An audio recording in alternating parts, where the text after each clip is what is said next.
ताहून,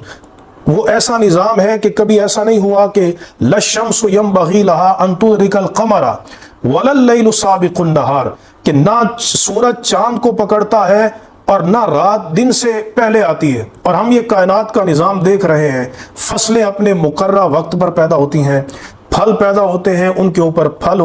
ऊपर छिलके होते हैं, इंसान पैदा होते हैं, उनकी खिलकत में कमाल दर्जे का तवाज़ुन होता है, लेवल होता है, दोनों हाथों में, कंधों में, आंखों में, होंठों में, कानों में। कुरान मजीद में अल्लाह रब्बुल इज़्ज़त ने इस बात को दलील के तौर पे बयान किया कि अल्लज़ी खलक़ फसव्वा, वो जिसने पैदा किया और बराबर किया। फिर कुरान मजीद में अल्लाह तबारक व तआला ने इरशाद फरमाया अल्लज़ी खलक़का फसव्वाका फ़अदलक, वो जिसने तुझे पैदा किया और तुझे सीधा बनाया, फ़अदलक, और तेरे अंदर कमाल दर्जे का तवाज़ुन रखा है। हमारी आंखों में